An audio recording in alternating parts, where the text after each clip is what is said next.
Poetic beats. Poetic beats.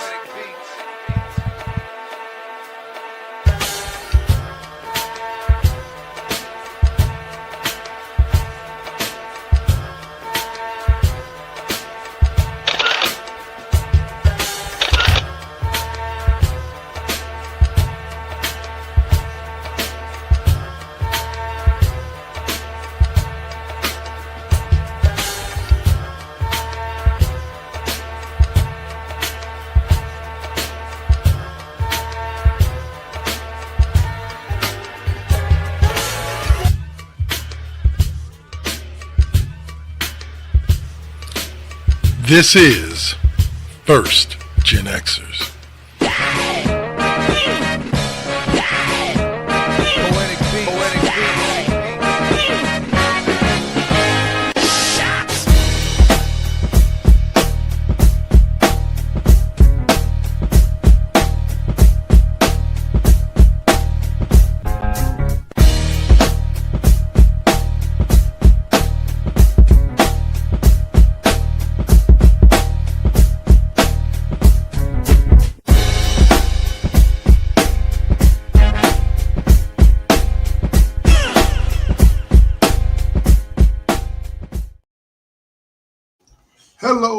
Hello, and welcome to tonight's edition of The Classroom.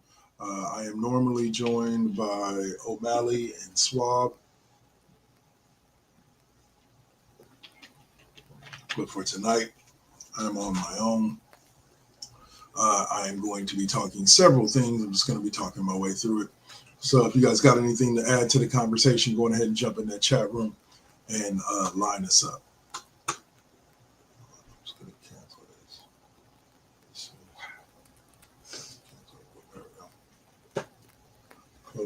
All right, there we go. That should help out a little bit if you guys are getting any stutter. There we go. All right, so again, I am Dark Lord 100, and we're going to play a little game called Sports Quiz.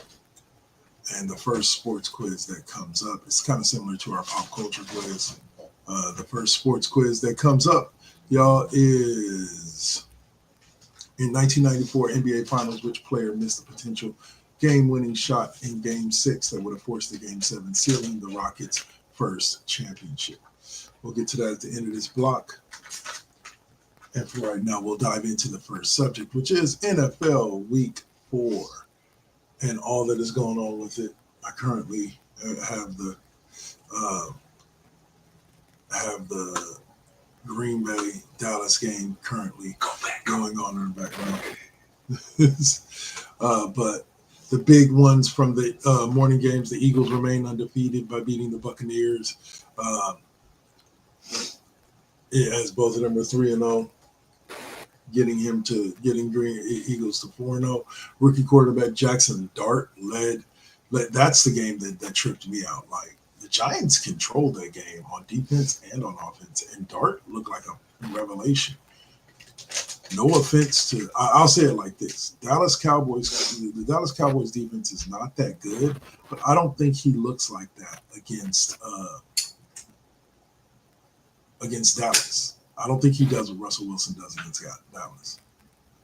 But Dart is their starter, and he looked amazing today. Chiefs dominated the Ravens. Lamar Jackson left that game. It was an afternoon game, left that game. With a hamstring injury. Hopefully he's not out for a long time. Hopefully it's just a little bit. What else? The Rams gave the Colts their first loss of the season in convincing, or in last-minute fashion. They were tied 20-20. And Matthew Stafford hit Tutu Atwell for a bomb play that was just, oh my God, amazing to watch. I just hope he doesn't do that against the 49ers. Anyway, let's see. The Jaguars, with, I believe it was 4 or 5 turnovers, handed the 49ers their first loss of the season. They couldn't keep winning close ones. I think Brock Purdy threw 3 interceptions. Christian McCaffrey fumbled. Brock Purdy fumbled. Like, it just fell apart. But they say it be like that sometimes, you know, when it rains, it pours. And this is definitely one of those situations where, for this game at least, when it rains, it pours. And I believe they play the Rams, which which will be their third division game in the first 5 games next week. So the Bears secured a dramatic win over the Raiders, 25-22 or 25-23, after blocking a punt that the Raiders were tried with about 30 seconds left. We're trying to take the lead. The Bears just out there playing good football, man. They embarrassed Dallas last week. They won a close one against the Raiders this week. And the Steelers won their first international game 24-21 over the Vikings, who made it interesting. Definitely made it interesting late in the game. But unfortunately, it just, like, the Steelers were just too much. The Steelers defense, I'm going to say they had 12 sacks today. They didn't have a lot of picks and fumbles and stuff that they were getting to Carson Wentz. Not J.J. McCarthy, Carson Wentz. So those are the big games from week 4. Like I said, right now, currently we have Dallas Cowboys losing to the Green Bay Packers, a game that I hope the Green Bay Packers win, and I hate the Packers, so that should really tell you how much I hate the Cowboys. Yes, I'm a Cowboys hater. Yes, Stephen A. Smith is one of my favorite commentators because of the way he makes fun of the Cowboys. It cracks me up and it makes me laugh because, look, I'm a Niners fan. We won our last Super Bowl before the Dallas Cowboys won their last Super Bowl, which means we've gone on a Super Bowl winning drought longer than the Cowboys have. But here's two big differences about it. In the 30 years since our last Super Bowl win, which I believe was 96, so it'll be 30 years next year, the Dallas Cowboys have not even made, outside of what they won it in 90, we won it in 95. I want to say they won their last one either 96 or 99. But they've gone, ever since that last win, they haven't gone any deeper than the second round of the playoffs. Like, literally, 13-3, lost in the second round. They have not even sniffed a conference championship in damn near 30 years. So as much as, yes, I have to agree, the quest for 6 has been a long one and will continue to be. 2 things. First and foremost, at least we've been to the Super Bowl 3-4 times. Yeah, we lost, but we've been to the Super Bowl 3-4 times since then. Y'all haven't even got back to a conference championship. I'll repeat that again, conference championship. And second of all, I personally, I cannot speak for all of the 49er fans, but I personally do not go into every year saying this is our year. Just that no matter what happens this season, the quest will remain until we achieve the goal, which makes sense. But I'm not going to go in there. I'm not going to get a San Francisco with the Lombardi Trophy in 2025 tattooed on my leg because I'm not an idiot. The odds are way further against you that your team is not going to win the Super Bowl than it is that they are. Unless you're a Chiefs fan. They seem to be there every fucking year. But other than that, other than the Swifties over there in Kansas City. Hey, don't hate, bro. You don't want that hate. No, I'm not hating. I'm just saying, I'll put it to you like this. I don't like the Kansas City Chiefs so much. I call them Swifties because I prefer Taylor Swift to them. Oh, I do too, honestly. They were one of 2 teams that have kept the Niners from being at 8 Super Bowls right now. The Baltimore Ravens being the other one. 53 big sweaty dudes or Taylor Swift? Taylor Swift. Well, it's just like O'Malley said a couple of weeks ago when people were complaining about the male cheerleaders. If you're looking at a group of 30 beautiful women and two men, and you're only focused on the men, there's something wrong with you. The call is coming from inside the house, y'all. Definitely. Let's see. Justin Fields is said to have passed through concussion protocol and will start tomorrow night. So good luck to him. Coming back from concussions is never an easy thing. Tua still don't seem right after that, 3rd or 4th one that he had. Tua definitely don't seem right. So Justin, be careful with that. If you need to take a week, son. So we'll see.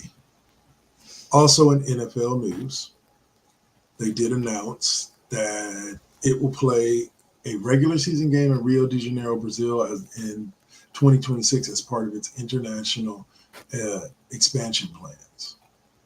I'm down for this. Like, let's take the NFL all over the world. I don't know if y'all remember. I know my cohort sitting here does, but I don't know if you guys out there remember a thing called the World League. Oh yeah. And they had a team in Frankfurt, Germany, and they were playing American football. This was they had a couple of rules that were kind of tweaked, but in general they were playing American football. And it used to be fun to watch. They didn't get enough exposure. Yeah, it did. Yeah. But they had teams. I always hoped that what the NFL would do, because I believe it was backed by the NFL. I always hoped what the NFL would do was keep two of the top teams from the World League and make them NFL franchises. Well, shit. NFL Europe should have never stopped. Yeah. And it should have been NFL like Eastern Europe, Asia, Africa. Just basically what the NBA is doing. Yeah. Like there's Exactly, NBA Europe, yes. there's NBA Africa, there's NBA. And everybody plays summer ball. Yeah. You know what I mean? He's talking about everybody plays. I mean, you can't do That's that your boy in Cole, football. for those of y'all who don't know. I don't know if y'all can hear him. Faded on string. Faded. I'm faded. Faded Uncle Cole, actually. Faded Uncle Cole. There you go. Yeah. All right. So check out his YouTube or his Twitch page. And YouTube. And YouTube too. All the socials. No. But yeah, so I'm all down for Rio de Janeiro, Brazil. They did one in Detroit, or not Detroit, what was it? London. They've done Paris. Dublin was where they did. Like, to me, the NFL, here's what's funny. And y'all are gonna hate this comparison, some of y'all out there. He's talking about me. To me, when when NFL goes to other countries, it feels like the WWE going to other countries. Like it's a big spectacle for them. Like it's a once a year, once a lifetime experience. They don't have it on a regular basis. So what I mean by that is I've mentioned this on the other show, Cheap Pop, when it comes to wrestling. International crowds are outside of the Japanese crowd, which is fairly quiet. International crowds are through the roof. Some of the best crowds that wrestlers perform in front of, because they're enthusiastic. Like you said, they don't get it that often, so they're enthusiastic. They're rabid. They want to be a part of the show. They're chanting and they're going at it. And it was the same thing that I witnessed this morning in watching that Pittsburgh, Minnesota game. Those people, they picked a side, either Pittsburgh or Minnesota, and they cheered their heart out for that side. Even though I doubt 2% of the people that were cheering for the Vikings in the crowd are actually from Minnesota, or have been Vikings fans their whole lives. No. Same thing with the Pittsburgh fans. Maybe 2% actually have. Other than that, the rest are all people from across the pond that just pick the side and root for them the same way they root for their soccer teams. And if you've ever watched international soccer games, you know they get over the top about their teams, like to the point where it's dangerous to be a soccer athlete in some countries, because they will do things to you. I remember that dude who I forget his name, but that soccer player that flipping kicked an own goal in the World Cup, costing his team the game. I'm sorry, you gotta watch. No, hold on. And he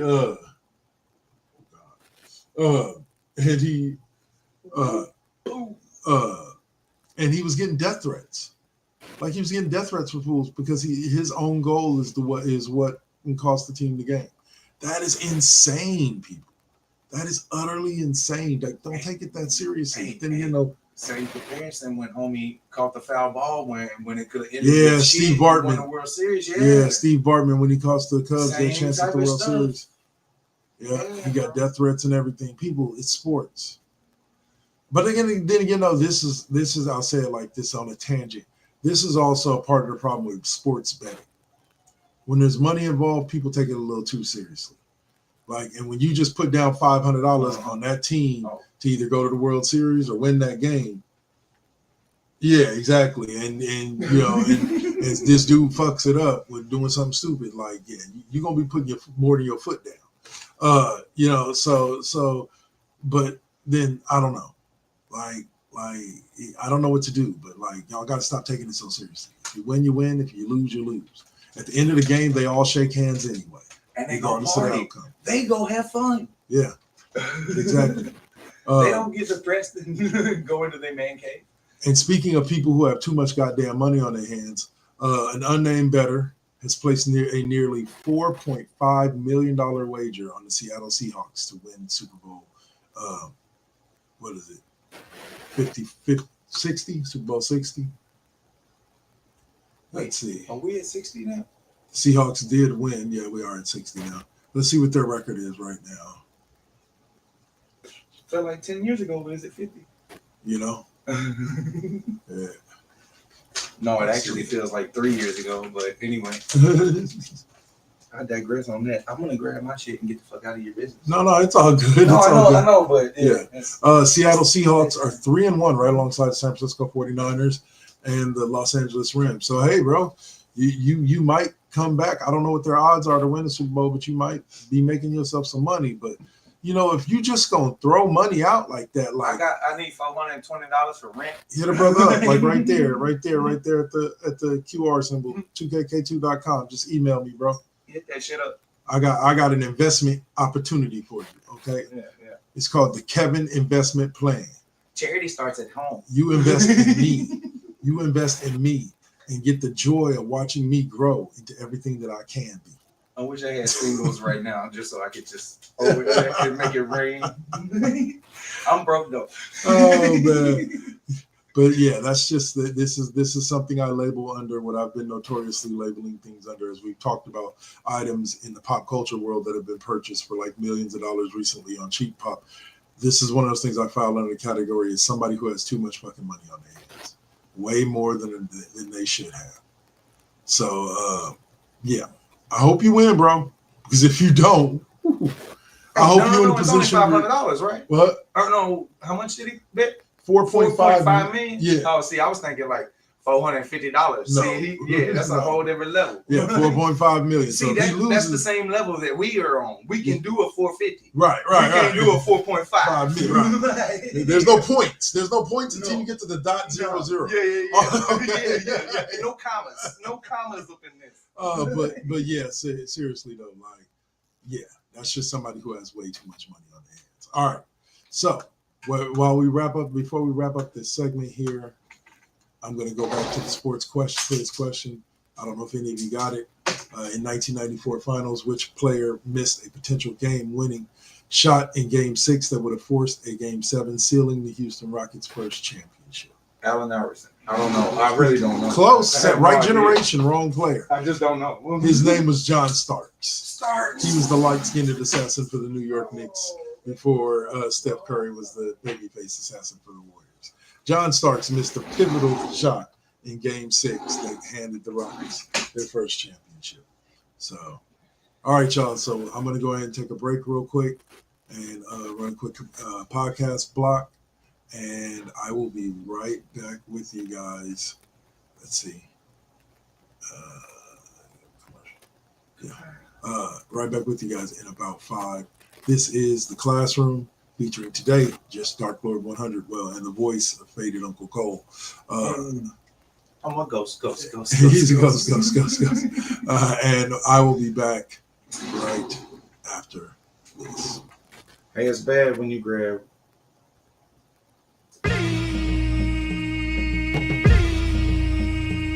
This is now versus then. This is now versus then. Get on your mark, let's go. This is now versus then. Burning up your radio, still turning up the heat with Poetic on the flow. Got you moving to the beats with the Saint as your host. Shout out the collective, hold it down, we gon' clown, that's the lesson. Where Generation X meets Generation Next, with them bangers from the east to the south to the west. Yeah, this how we do it in Sacktown. Slide to the studio, yup, it goes down. Everybody fall through. These beats gon' pound, waking the game up, told you it goes down. And this is only the intro. Turn the mics on, shout out to my kinfolk. Where you at, y'all? Let's get this started. Turn down for what, we about to start the party. Let's go, let's go, let's go, let's go. This is now versus then. This is now versus then.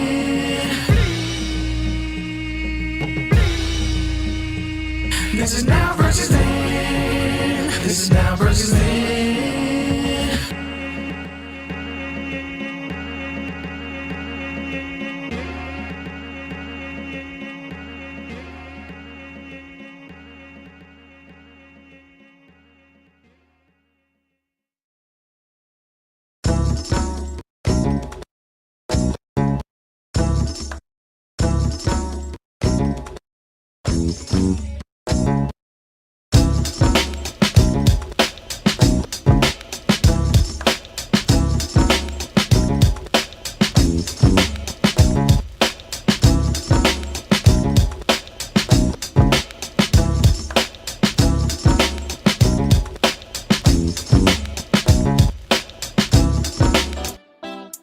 Got to keep it, you got to keep it lovely, you got to keep it, you got to keep it lovely. Success comes right after the struggle. I ain't even giving up on whatever I wanted. The tragedies I've seen, I can't even stomach. Most of y'all weak as shit and would've started running. Every time I make it back to the crib, I'm thankful the Most High let me see all of it. Grateful I'm lovely, and I'm being real with this. Please don't judge me, I'ma stay on my shit. I'ma keep a grind mode button, push it, make it do something. No balls for me, cause I'm a loose cannon. I get to choose, camera, switch it up, look up a new banner. Keep smoking on that banner.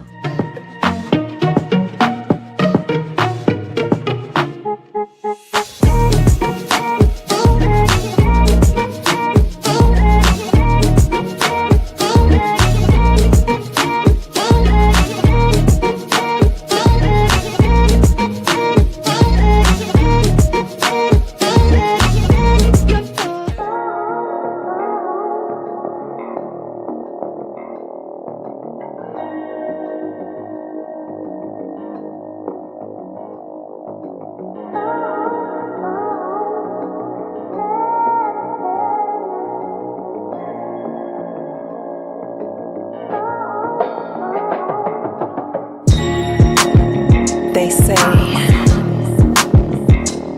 that beauty is in the eye of the beholder. But the definition of beauty is distorted. Yeah, come on.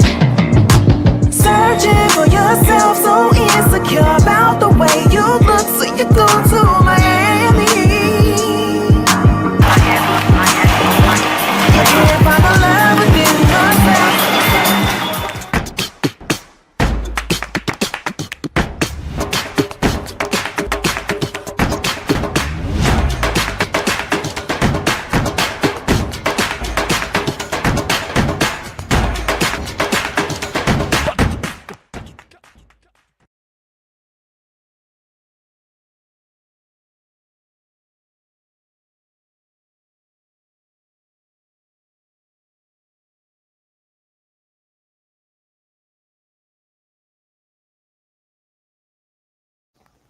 We're here to talk a little basketball. That's right. I got that basketball.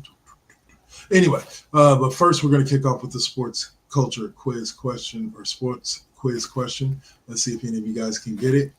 In 1998, Mark McGwire and Sammy Sosa battled in the infamous home run chase. Who finished third in that MLB season in home runs with 56, often forgotten in the hype. Yeah, he actually had a hell of a season that year. Good evening, Electa Lady SHSM.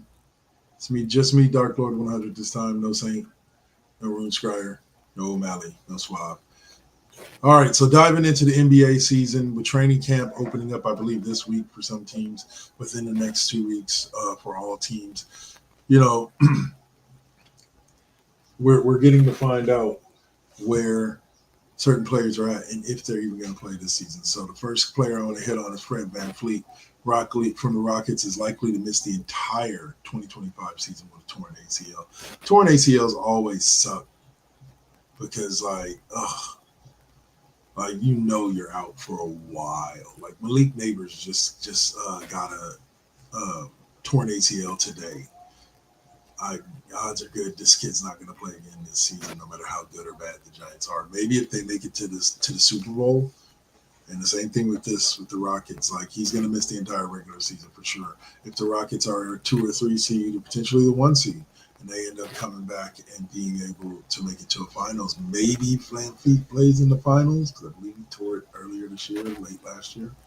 but definitely out for a while. Next up on the ACL list is Damian Lillard. Just got back to the Trailblazers. Going to be doing his rehab. Tore his ACL when he was in Milwaukee. And it's another one that's just like, wow, dude. Like, we're going to see an entire season without a single stat line from Damian Lillard. Who could have ever told you that? You know I couldn't have told you that because, wow. In other news of West Coast teams, JJ Redick received a contract extension from the Lakers after just a single season. I would say it's deserved. Like, I want to say like they went 50 and 32 last year or something like that, like 53 and 29 or something. But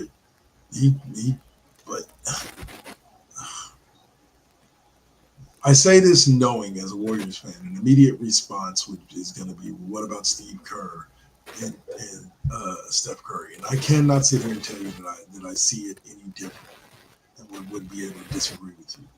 But you had LeBron James, and midway through your first season, they traded for Luka Doncic. Like, I think he definitely deserves the extension, but like, is JJ Redick really a good coach, or is he just the guy that's right for the Lakers?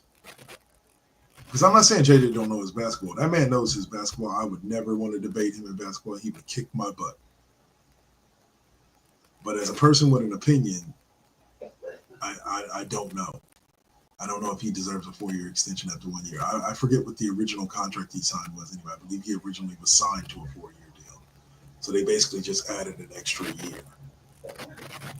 Unless they're talking about an extension that begins when the first contract ends. But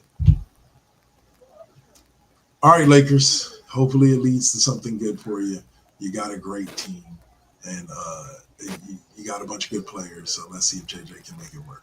Is JJ the next Phil Jackson or Steve Kerr? Because I will say that Steve Kerr came into a very talented team that was already kind of established, not as a winning culture, but as moving in that direction, and he took it over and took it to the next level.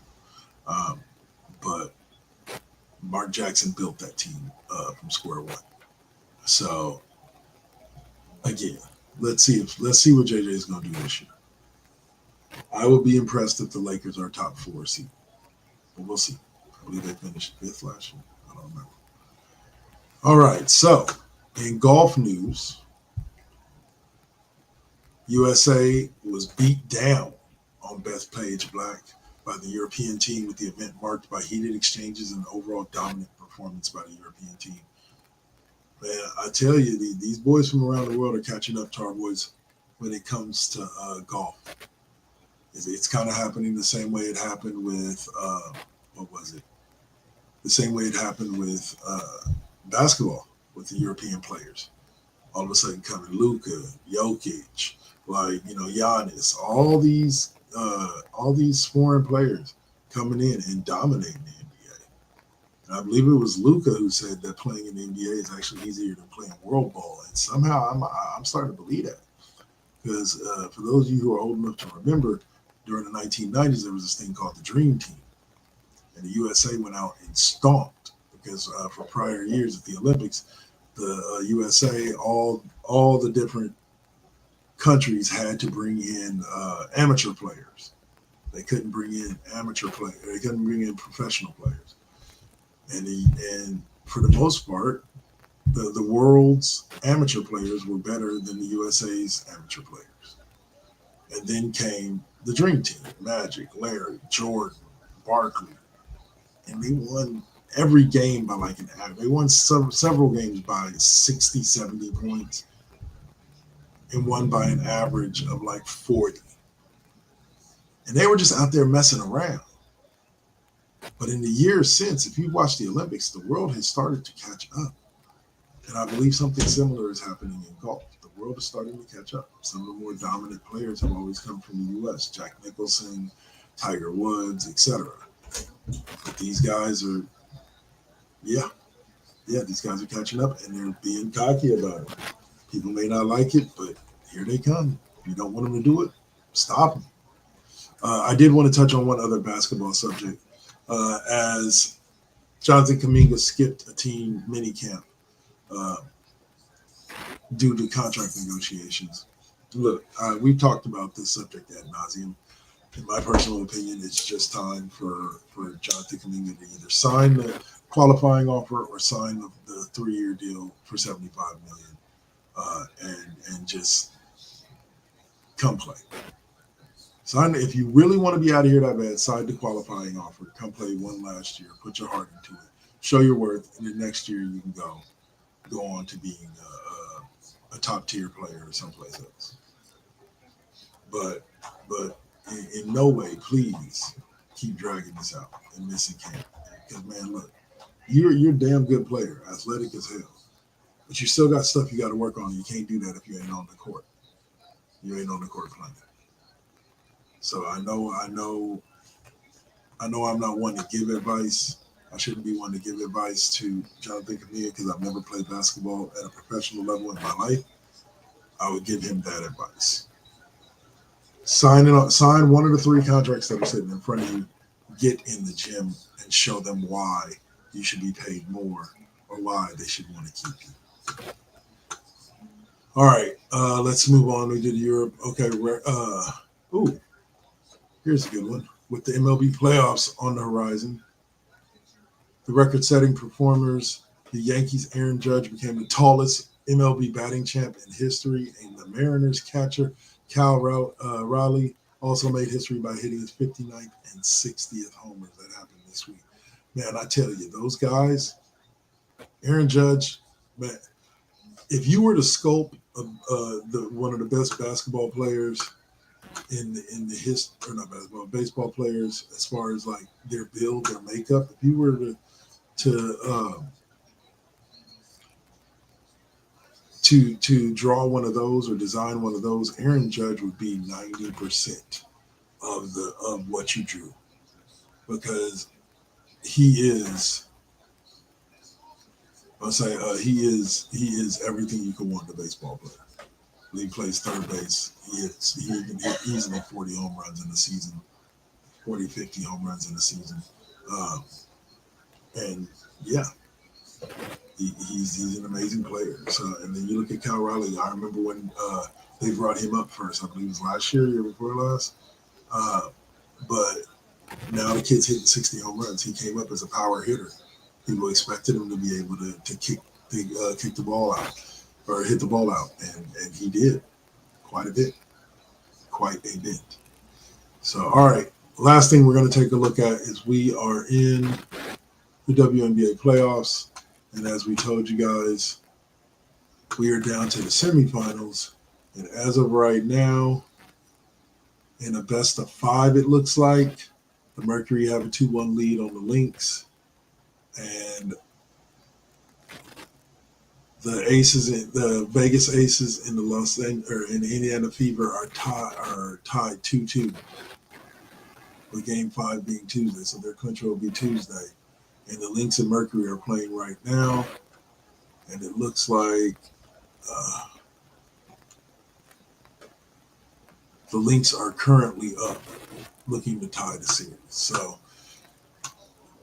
WNBA looks like it's going to be, I'm hoping for the Lynx and the Fever. I think that'll be a very interesting thing.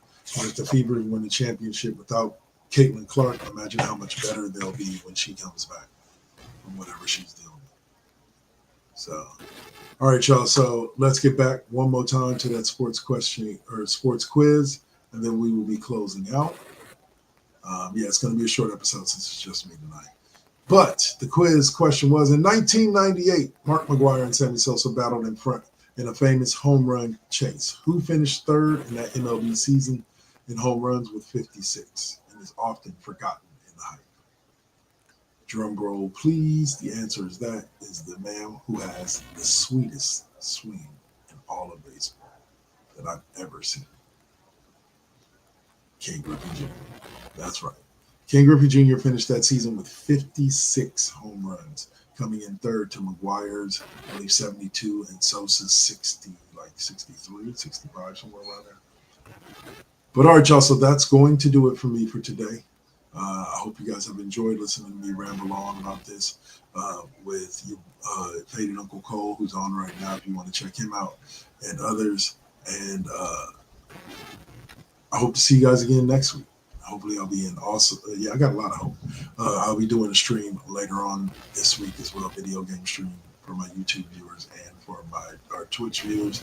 So have a great day, y'all. Have a great day. This will be Dark Lord 100 with the Classroom signing off. Peace.